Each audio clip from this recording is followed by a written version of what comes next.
Welcome to the second episode of the MVP Corner Sports Podcast. Today's guest is a prime example of someone who followed their passions for sports and now has an impressive career within the industry. I want to introduce Zvi Katan.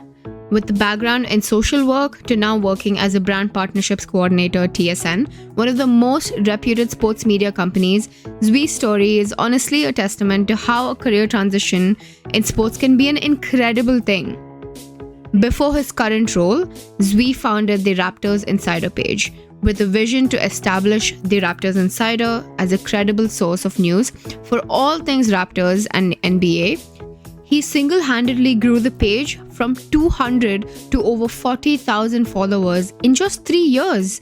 So he also spent 3 years as a videographer at Overtime, capturing highlights for top-tier high school basketball talent across Canada.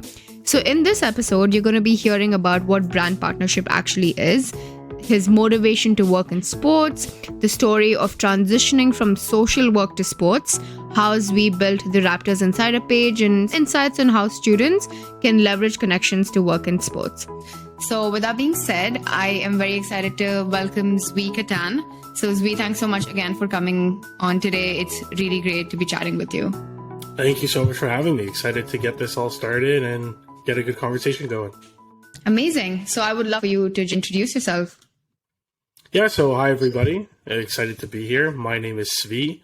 Like she mentioned, I got my bachelor's in social work and, I kind of figured that was my end goal. Didn't know what I was going to do in high school, kind of like everybody. So I applied right before the deadline and I knew what I wanted to get out of my work. And I thought social work was going to be that path. And it wasn't until later in my undergrad and kind of graduating that I kind of had that click that sport would be more of a direction for me. And so kind of fast forward to today, I'm a coordinator on the TSN brand partnerships team where I help execute campaigns and also support the selling of them as well with brand partners. And you've started a social media page called the Raptors Insider. Whoever I've spoken to, a lot of Raptors fans, they know about the page. So that would be awesome to, sort of get into that as well as we speak. So my first question to you would be, why did you decide to get into sports? Like, what was the motivation behind this?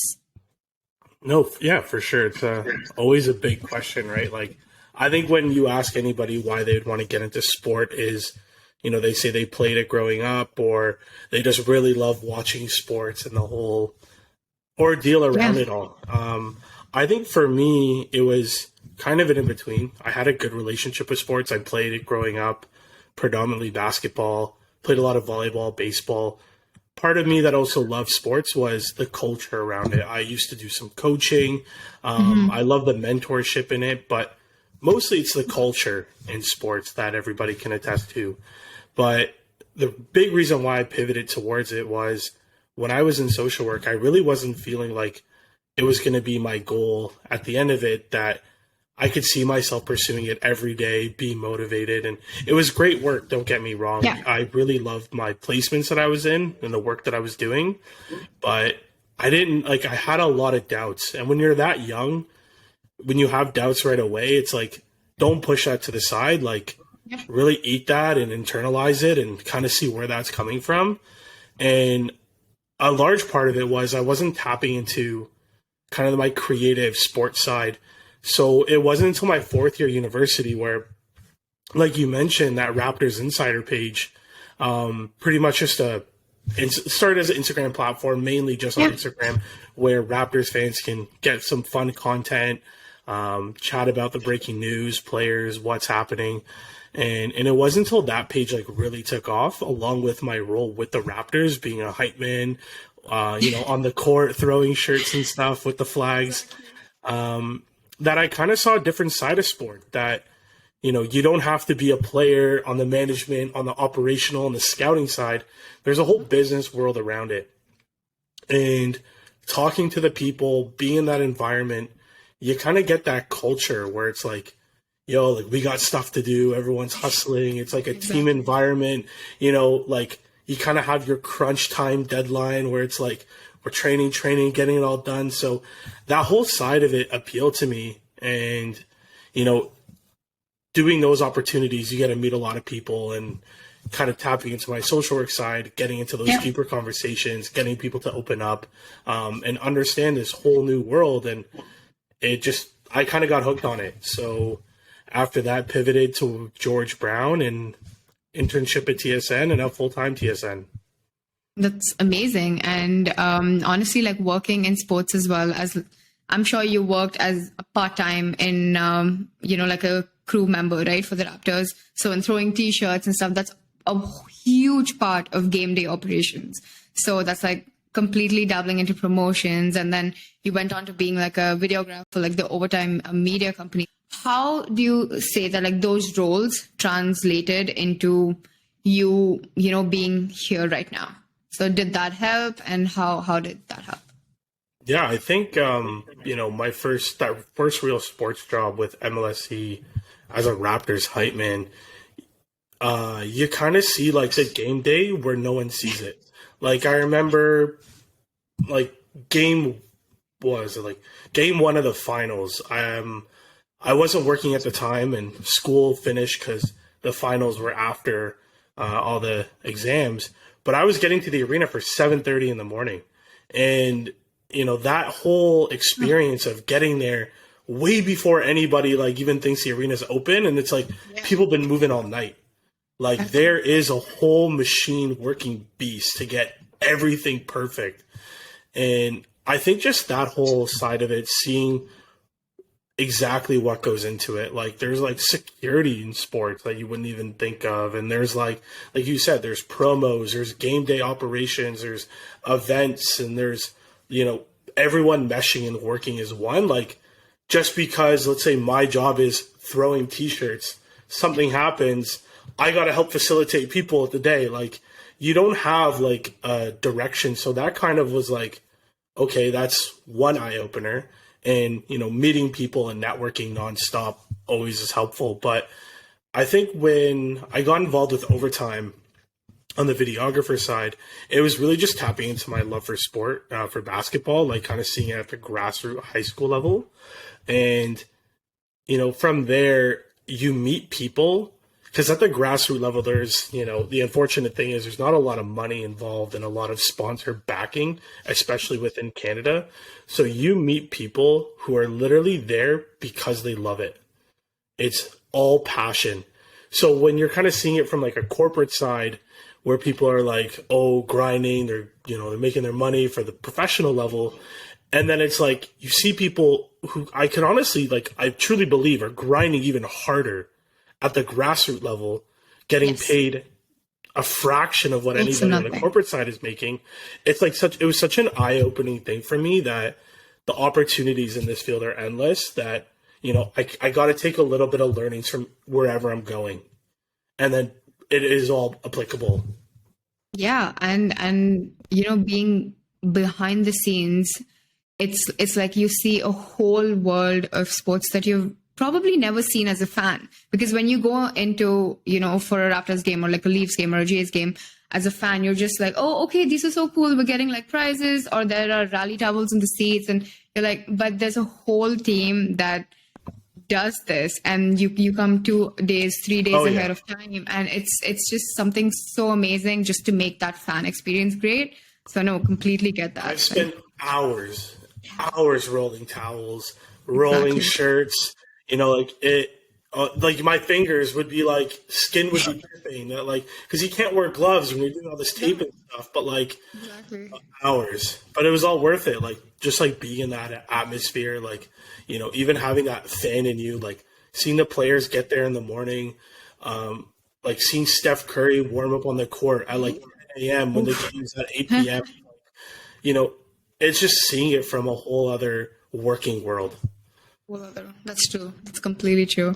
And you said that, you started in a program in GBC. So funny thing is, we both were actually classmates in the same year. So we graduated in the fall of we started in the fall of 2021 and graduated in the next year in April. But that was awesome, right? Because the whole sports program, it sort of went into so many courses that we didn't really know existed. So for you, what was the motivation to do it? Did you just think that, oh, I need to have like a sport and event degree to get into the world of sports, or did you just want to learn? So why GBC and why that program, No, basically? yeah, that's a good question.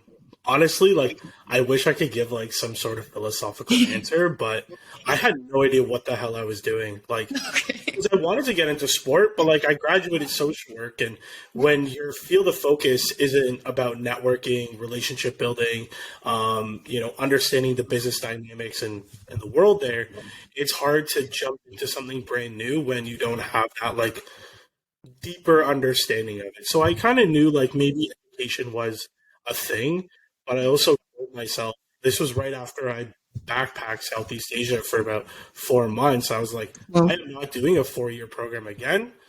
I will, they'll be the end of me. Like, no way. So while I was working Raptors, I actually chatted with a couple people that were on the corporate side in positions that seemed interesting to me. And I was like, how do I do this? What is a stepping stone that I can take that's realistic, that's not going to unmotivate me to keep pushing?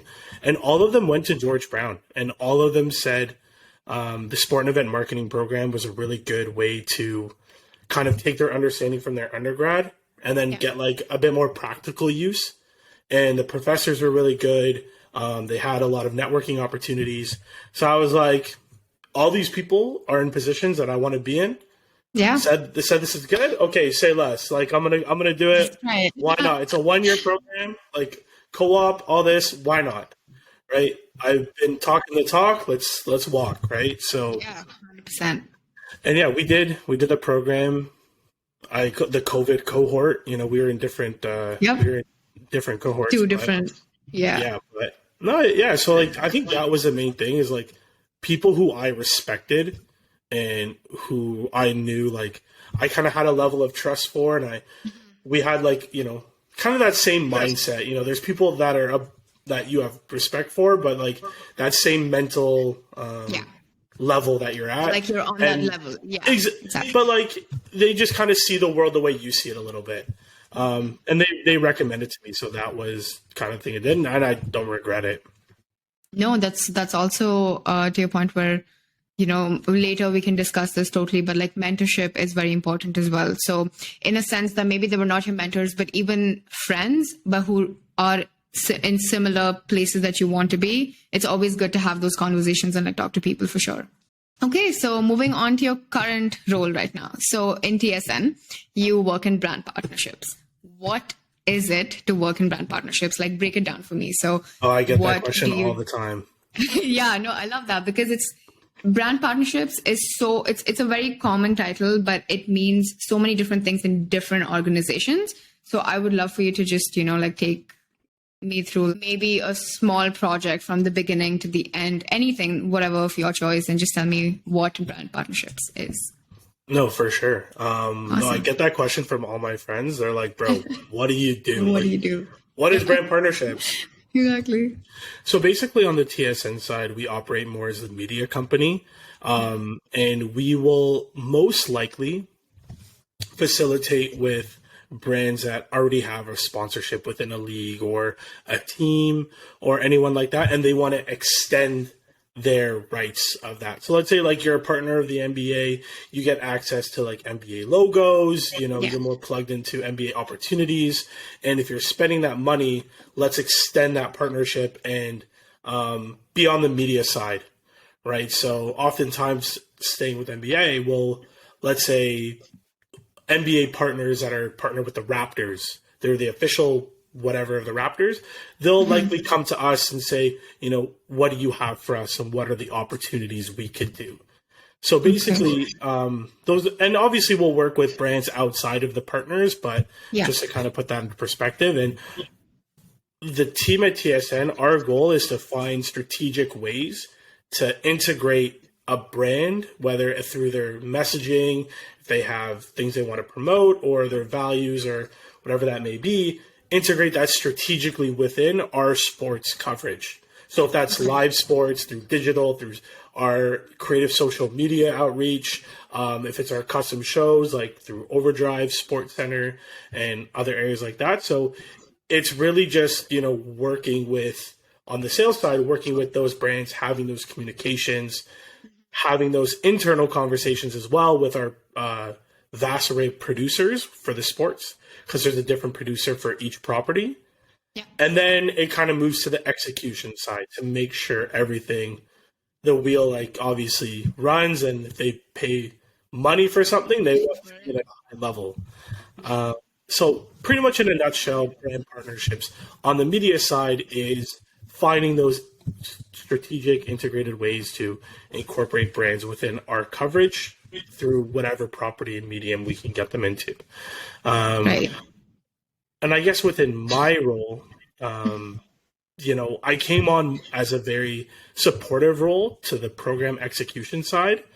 But, I think when you learn in sport, every day is different and new things come up all the time. And I think for me, someone who is very eager to learn and get my hands involved in anything, I've really just kind of widened that array of like what I'm covering. So I get to see a lot of the sales side and the execution side, but then I also get to see like a lot of the internal communications, whether that's billing, revenue, all of that. So it's a really good foundational thing for me where I get to see and understand all levels of media brand partnerships in Canada. Right.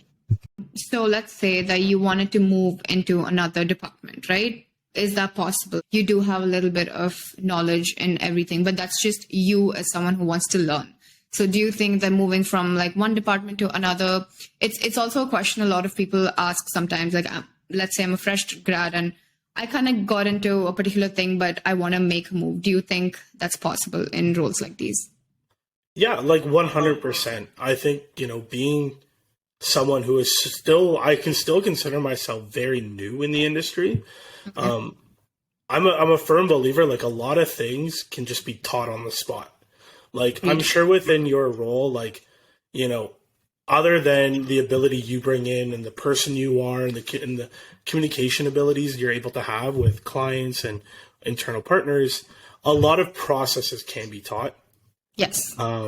So for me, the way I look at it, like if I have that whole media understanding at a very deep level, rather than just like a turnkey level, that can go really anywhere. Because let's say you go to the brand side and you're operating from a brand perspective, like you are coming with a very expert knowledge in one area with the general skills and abilities to cover everything else. And, when you're higher up and you're looking to build a team, obviously you don't want a team where everyone specializes in one area. Same thing, exactly. So if you're digital media buying in partnerships or in marketing, and you're a marketing team, you can't have all digital media specialists. You need broadcast, digital, out of home, everything really there. So I think, it's a very pivotal, I could say, pivotal position.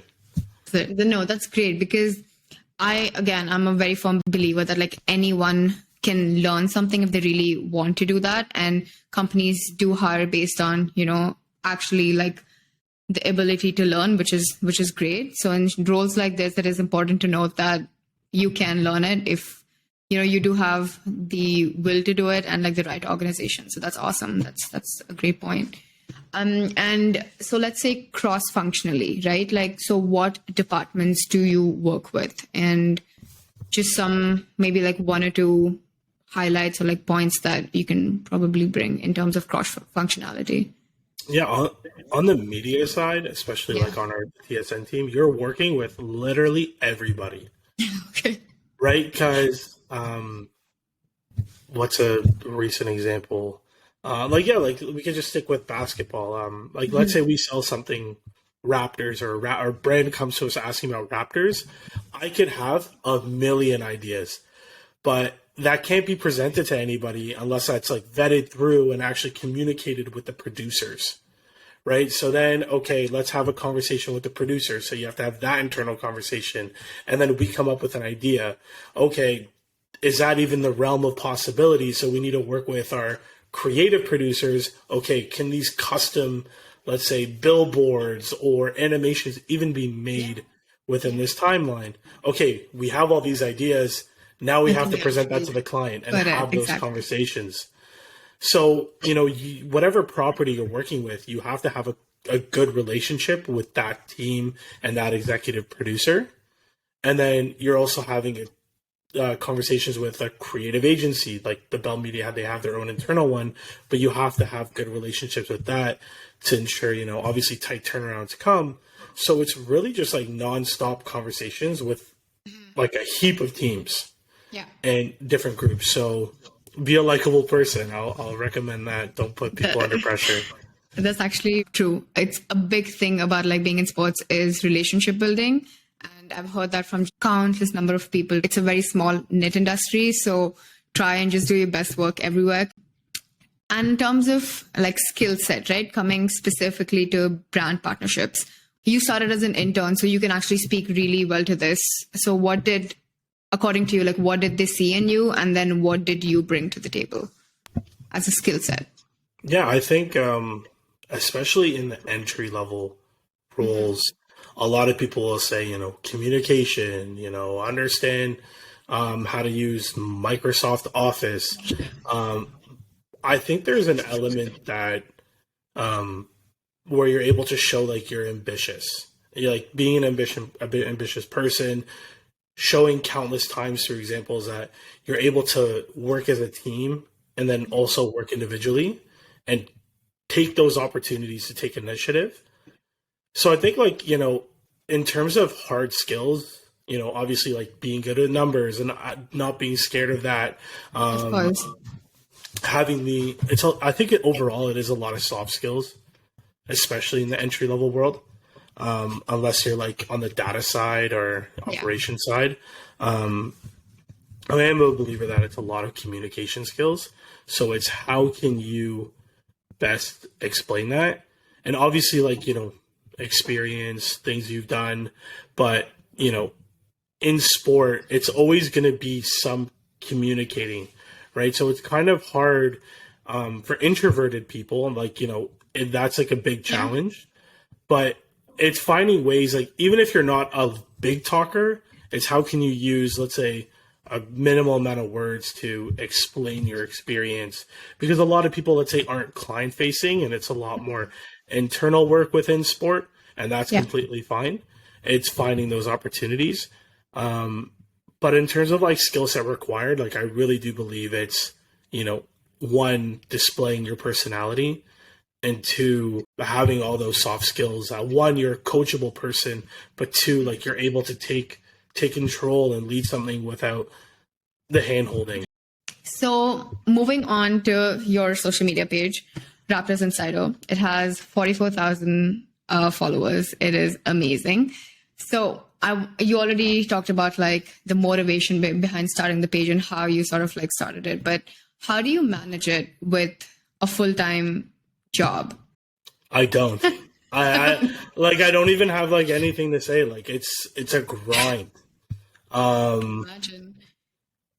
I don't. Maybe people who aren't in social media may not understand like completely, but if you're doing like sport coverage or anything like that, like there's only so much preparation you can do. Agreed. That there's still a lot of real time work that you have to do, and honestly, if I didn't love it, and there's some days that I don't, but like if I didn't really enjoy it, it would never get done. Because a lot of people, let's say like, on their downtime on their phone, they'll like scroll a little bit, they'll do that, but it's like my mind doesn't go, oh, let's scroll. Like, let's, read some, make a post. Yeah. or like let's read some articles, read some takes, consume some media, formulate it to myself, build a graphic. Like, a common thing that people talk in the office is like all these Netflix shows they're watching. I don't watch a lot of Netflix shows. Like I rewatch The Office every time while I'm eating. I'll just throw on The Office, and that's all I have, because a lot of the time it's a great show. But like a lot of the free time, like you really have to put it through that. And I'm not trying to say like, oh, right when I log off, I'm like doing that. But it's like, the Raptors play at night. I like to have like final score. I like to have quotes after the game, and I think a lot of people really enjoy that. So there are a lot of sacrifices you have to make, I do, see the value in it. Like I recently brought in a betting partner to the page, so that's been a good payoff. So there are a lot of benefits there, having that side hustle and side income. But it's a real grind. Like I definitely don't want to sugarcoat it. Like, oh, it's a lot of fun. Like it is fun, but I also hate it a lot of nights, and sometimes it does feel like a job. But overall, like it's a grind. But I love it. I love it. No, I can totally imagine because you have to be consistent. And when you're watching the games, you probably have like a lot of templates that are just set prior to the game, but then, you keep like changing the information. That is a lot, right? So when you're watching the game, you're also thinking of how to put that content onto your page. So I just think there's so much that goes into it. So that's very impressive, by the way. Like, congratulations on that. It's amazing. I appreciate that. Yeah, I'm the worst game to watch. I'm the worst person to watch a Raptors game with. Oh no! Because you just have to get everything ready, and I'm like very analytical. I like be prepared. Like people will talk to me, I'm like, no, I'm dialed in, like locked in. So it's kind of hard for me like to do that, and part of it takes away the fan side of it, like where I can just like sit down and relax. And luckily, I've been doing it for 3.5, 4 years now, and it's like I've gotten to a point where I can prepare myself a decent bit that I can actually enjoy the games. But it's a grind. We can finish. It's a long way to get there. And this is also something that nowadays a lot of people, they want to sort of learn how to do it, like putting themselves on social media, right? Or like starting a page or like a podcast. It could be anything, even like small content. So there have been so many studies where it's like attention span is sort of lesser, which is why short form content is doing so well. So let's say people want to get into that. So do you have any advice around that? I don't do the short form content, and I don't have my face to the page. I've done some Instagram lives where I put my face to it. My honest advice, just do it. Like literally just do it. Because I looked back at like the first posts I did and the edits that I did, and it was terrible. Like, like people were crooked, text was like off, sizing was different. I'm like, I look back, I'm like, dude, you're an idiot, bro. Like, how'd you think that was fine? But it's like, I deleted all of them. No, you can't even fact check me. I went back and deleted everything. But it's so funny. It's like you're never gonna start at 100%. And even if like you want to get into the short form content and you want to kind of make videos with your face and you're scared to do it, like one, like screw what people say, but two, it's like even if you're nervous, like just make the content and don't even post it, and just like practice that and like get it to a point where it's like, okay, like I'm actually comfortable with like how the final product looks, and I think I can get my message across, and then you can start from there. Like at least start to itch and then like keep going. But yeah, like you're never gonna start at 100%, and you're gonna learn like new practices. Let's say watch YouTube videos, learn from other people. So just start. Like why not? I love that. Just start. Like I love that. The last thing, our last couple of questions around this. So when someone just graduates, they know that they want to get into the sports industry, but then there's so many things that are there in sports. So when we spoke earlier, you said something like, bringing something to the table, like beyond work. So can you elaborate on it?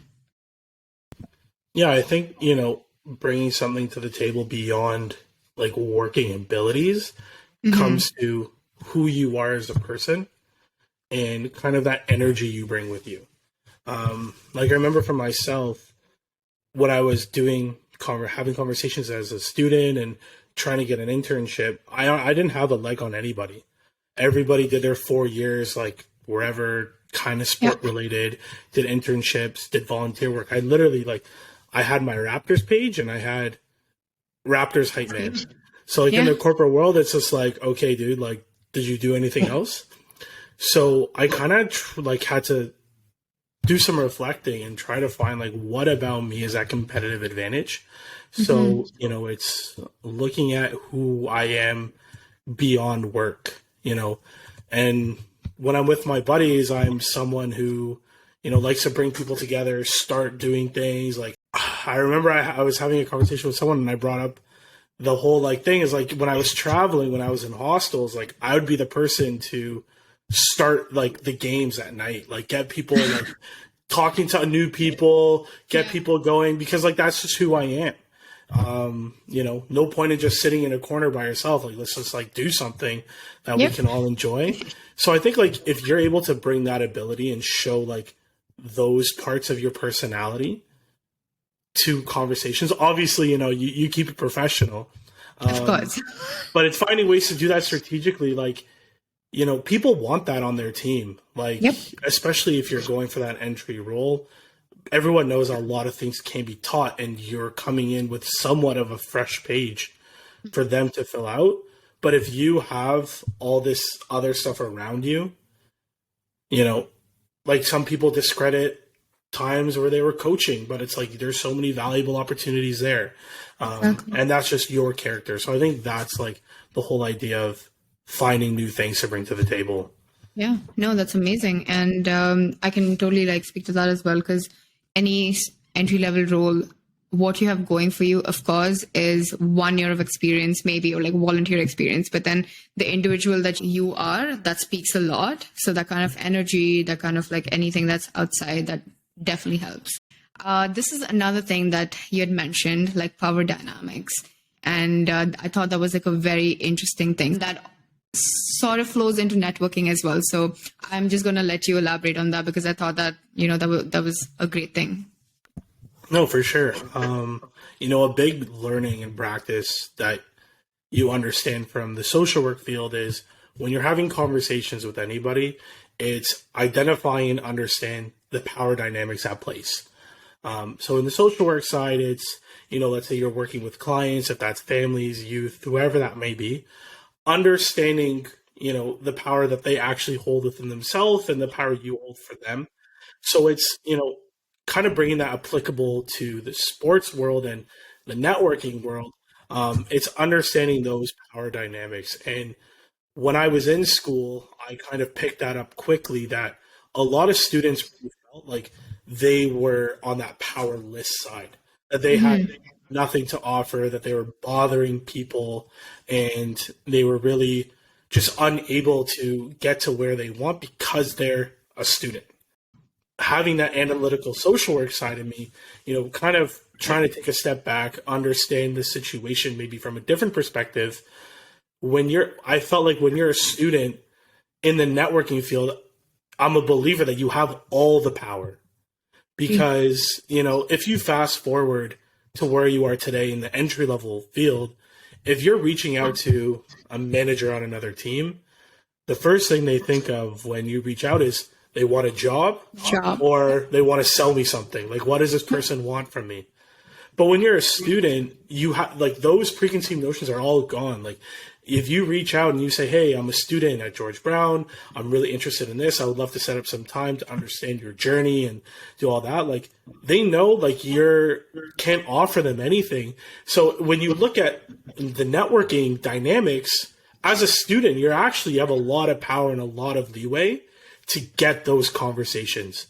And I think that's like a golden window where sometimes students miss, where they don't have their foot on the gas enough to really press, to understand that, that's that golden time for you to really capitalize on having that power, where you can have those conversations and people will know like they're doing it to learn something.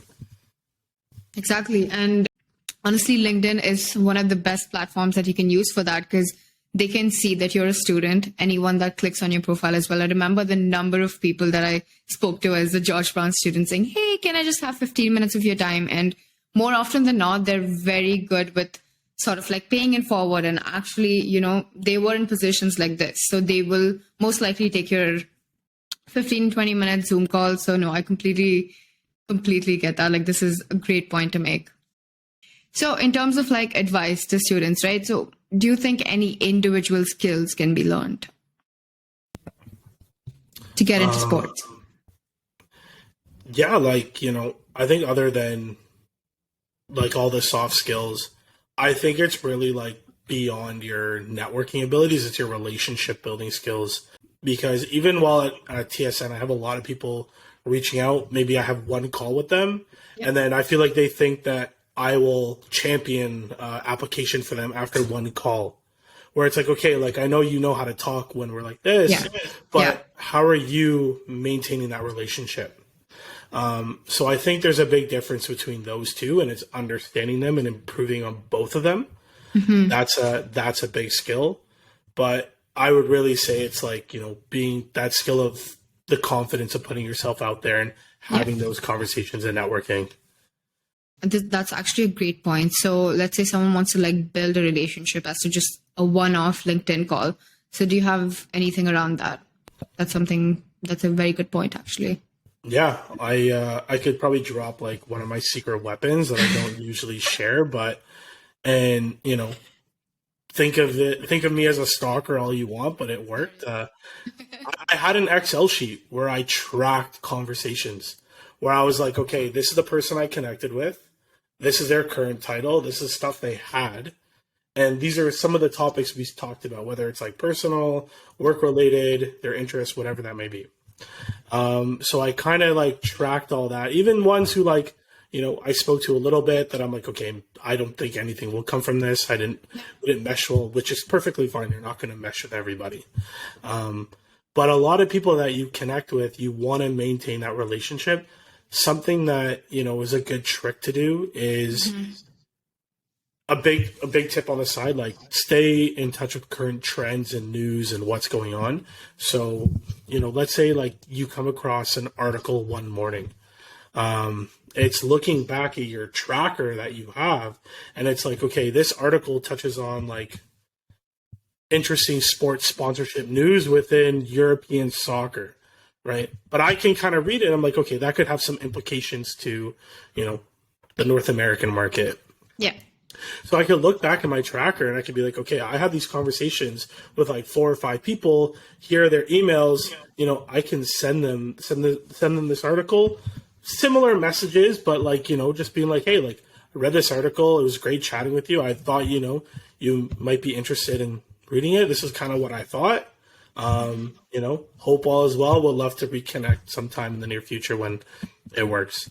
And it's just like those small reach outs or, thinking of it like that. Like, obviously, if you want to get a little deeper into it, you can like, message them out of the blue or things like that. Like if someone works within basketball and it's All-Star weekend coming, like, hey, hope all is well. No All-Star weekend's coming up. It's probably going to be really busy on your end. Yeah.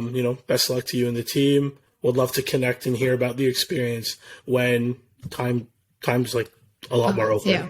Yeah. And it's just finding those strategic ways to keep in touch with people, at least with a tracker, stalker or not, like you're able to kind of see it all in one way.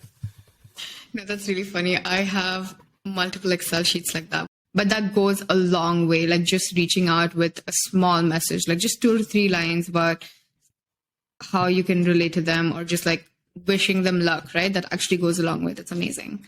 Yeah. And it's I think the articles are like a great way too. Like, that way you show like you're passionate about the space and you actually have an interest in it and you're going out of your way to seek out that knowledge and you have an opinion on it, right? So I think that's a really valuable method too.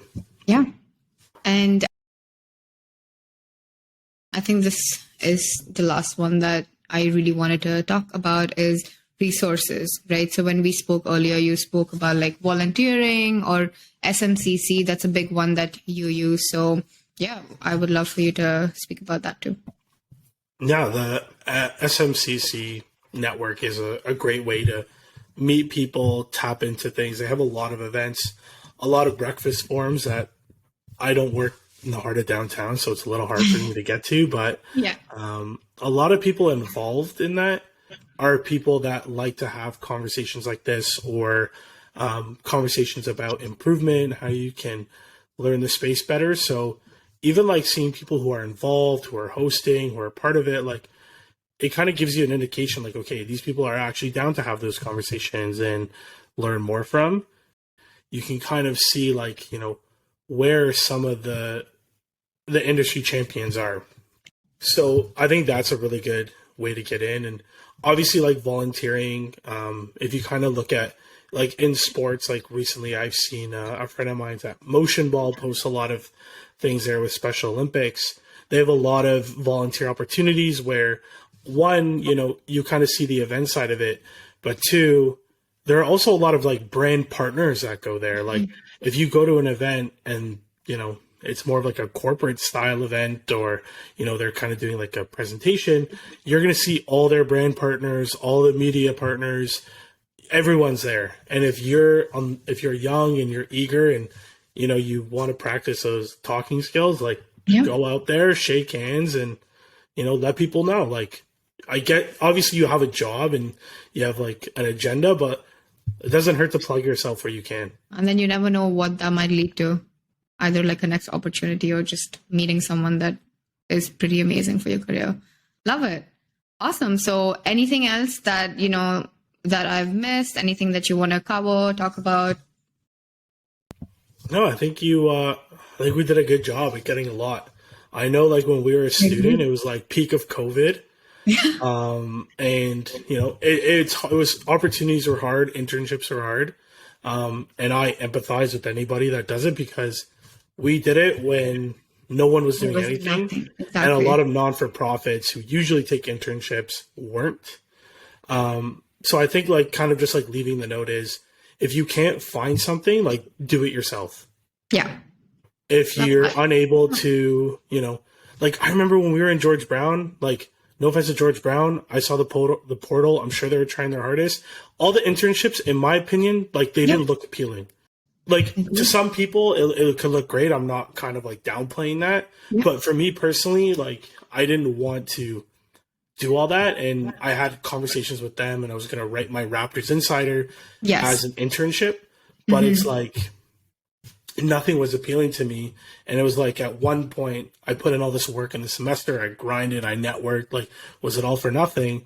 Or I was like, can I do something on my own and build a foundation myself? So whether it's like you're doing now, a podcast, you want to start a social media brand, you want to even just start like a nightly segment on Zoom where you invite like students to have a networking event, like having that organization, having that thing. It's something small that has such transferable skills. Just do it yourself, honestly, because it goes a long way. Yeah, no, I completely agree. And I mean, when we studied the thing, it was like peak COVID. There was nothing. Maybe if you don't find anything, pick something, pick like a data set if you're in like analytics, or pick something that is just on the internet, do like a presentation or anything that really works for you. But yeah, no, that's a great tip. Just that if you don't have something going for you, try something on your own. I think this is a wonderful place to wrap up. Zvi, thanks again. It was amazing to actually know what it is to work in partnerships, and like how you manage the social media page, or you don't, but you probably do. And, just everything around that. So these are some great things for anyone coming out of school, a transition from a different industry into sports. This has been amazing. So yeah, thank you so much. Yeah, thank you so much for having me. And to anyone listening, if they ever have any questions or want to talk Raptors and basketball, you can find me on LinkedIn. It's Zvi Katan, and happy to chat. There you go. Amazing.